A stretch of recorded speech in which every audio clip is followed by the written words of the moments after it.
Saya percaya di tengah kelemahanmu, datang sama Tuhan. Tuhan sanggup kasih kekuatan ilahi, kekuatan yang supranatural, membuatmu bisa melangkah lebih jauh. It is the time for morning with the word. Puji Tuhan, selamat pagi, bergabung kembali di Morning with the Word di YouTube channel saya, Mario Marcelo. Apa kabarnya? Ada sukacita? Tuhan Yesus baik. Bersemangat hari ini. Saya percaya kita semua bersukacita, bahagia karena kita percaya Tuhan menyediakan yang terbaik buat kita setiap harinya. Oh, atau jangan-jangan ada yang berkata, capek Pak Pendeta, lelah. Masalah nggak beres-beres, masalah nggak selesai-selesai. Kadang-kadang masalah, tantangan bisa buat kita mungkin lelah, capek karena nggak beres-beres, nggak selesai-selesai. Sudah doa, sudah berusaha, tapi nggak ada perubahan apa-apa. Kadang-kadang itu buat kita lelah juga, buat kita capek juga. Tapi biarlah firman Tuhan pagi ini kembali mengingatkan kita bahwa bukan hanya kita saja yang pernah mengalami hal-hal yang seperti ini. Bahkan kita tahu Paulus, rasulnya Tuhan, juga pernah mengalami ini. Dia punya masalah, ada duri dalam daging, dan dia sudah minta sama Tuhan. Alkitab berkata bahwa dia sudah minta 3 kali sama Tuhan, supaya Tuhan angkat duri dalam dagingnya. Tapi Tuhan berkata, Tuhan menjawab Paulus dalam 2 Korintus 12 ayat ke-9. Dikatakan, tetapi jawab Tuhan kepadaku, cukuplah kasih karuniaku bagimu, sebab justru dalam kelemahanlah kuasaku menjadi sempurna. Tuhan memberikan kekuatan di tengah kelemahan. Tuhan bilang, dalam kelemahanmu lah kuasaku jadi sempurna. Kadang-kadang waktu kita punya masalah, punya tantangan, itu yang buat kita bisa berserah total sama Tuhan. Dan waktu kita berserah total sama Tuhan, kekuatan Tuhan sempurna buat kita.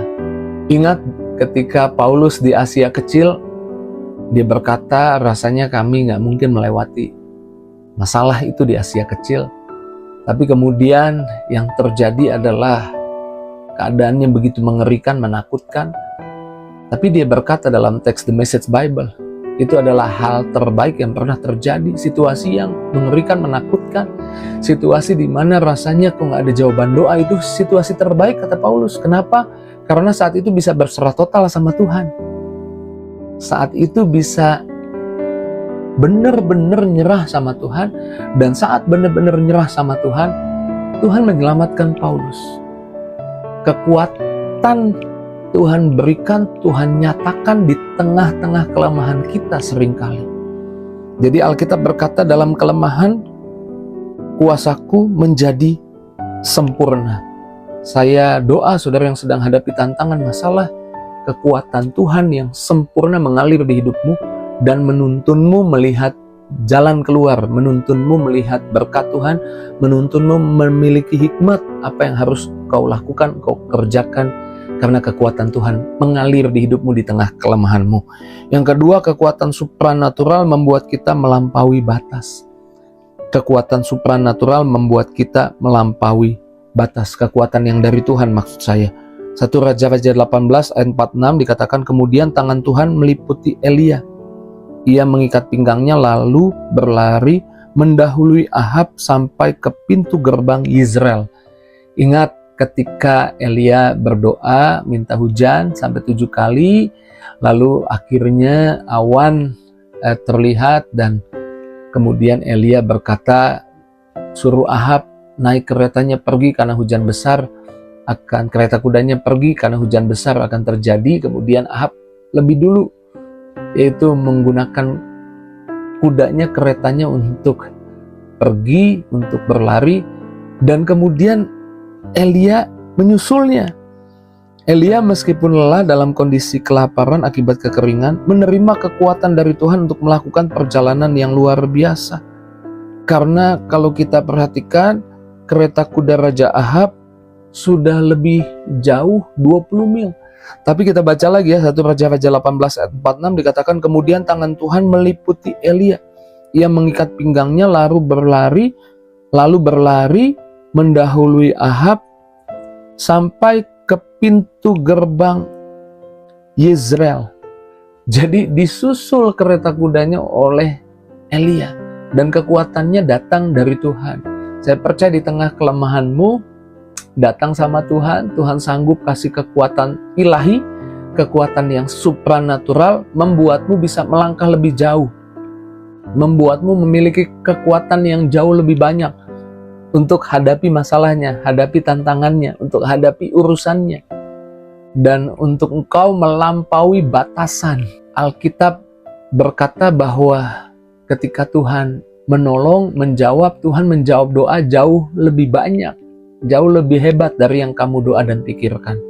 Saya doa engkau mengalami hal-hal yang supranatural, kekuatan supranatural pagi ini.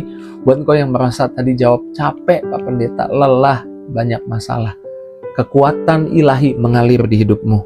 Yang ketiga, Tuhan mengirim pertolongan di saat kita tidak mampu. Yesaya 40 ayat 29, Dia memberi kekuatan kepada yang lelah, menambah semangat kepada yang tiada berdaya. Yuk, saudara yang di rumah baca sama-sama, khususnya yang lemah, yang lelah, yang capek. Dia memberi kekuatan kepada yang lelah dan menambah semangat kepada yang tiada berdaya. Tuhan tidak pernah membiarkan kita berjalan sendirian. Tuhan kasih kekuatannya, Tuhan bisa kirim orang, Tuhan bisa kirim ya orang-orang yang mungkin bahkan kita nggak kenal, bahkan musuh kita jangan-jangan Tuhan bisa pakai untuk Tuhan kirim, kasih kekuatan, kasih kemampuan, kasih hiburan buat kita. Ingat waktu Yesus pikul salibnya, kemudian Yesus tidak sanggup pikul salib lagi, jatuh, dan akhirnya ada Simon dari Kirene, bukan dari Cinere ya, dari Kirene. Simon dari Kirene bantuin salibnya Yesus jalan. Dalam kisah ini saya percaya Yesus sebagai manusia, dia masih punya kekuatan untuk pikul salibnya. Tapi kalau dia sampai lelah, jatuh, kisah ini juga bagian untuk kita mengerti bahwa Tuhan bisa pakai orang lain untuk juga membantu kita, memberi kekuatan buat setiap kita. Saya doa Tuhan kirim orang-orang terbaik untuk support saudara-saudara ada di tempat yang tepat, ketemu orang yang tepat untuk masalahmu. Kemudian orang-orang itu dipakai Tuhan untuk membantumu mengangkatnya, sehingga engkau sampai di tujuan Tuhan buat hidupmu. Pagi ini saya rindu mengatakan bahwa hidup kita memang terbatas, tapi di tengah keterbatasan kita, di tengah kelemahan kita, justru kuasa Tuhan sempurna. Di tengah kelemahan kita, Tuhan sanggup kasih kekuatan ilahi sehingga kita sama seperti Elia bisa lari melampaui batas, namanya itu. Bisa melangkah lebih jauh. Yang ketiga, kita percaya Tuhan bisa kirim orang-orang yang bantu, yang support, yang tolong, yang Tuhan sudah tempatkan di perjalanan kerohanian, di perjalanan hidup kita. Dan saya percaya tujuan Tuhan buat kita ujungnya adalah kita lihat kasih sayangnya, kita lihat berkatnya. Karena di kayu salib Tuhan sudah ubah kutuk jadi berkat. Jadi buat saudara yang lelah, capek hadapi kehidupan dan rasanya keadaan belum berubah-berubah, tenang, ujung dari masalahmu bukan lagi kutuk, kehancuran, kegagalan. Ujung masalahmu yang percaya Yesus sudah ubah kutuk jadi berkat di kayu salib. Ujungnya kemenangan, ujungnya berkat, ujungnya surprise dari Tuhan, ujungnya promosi dari Tuhan. Puji Tuhan, pagi ini mari ambil waktu mengucap syukur. Setiap kita boleh doa. Yuk kita doa. Terima kasih Tuhan buat firman-Mu, buat perkataan-Mu yang meneguhkan kami, mengingatkan kami, menyemangati lagi kami, bahkan memberkati kami pagi ini. Berdoa Tuhan Yesus, jamah anak-anak-Mu yang sedang lelah, sedang capek, sedang merasa down, jenuh, tawar hati. Tuhan yang beri kekuatan.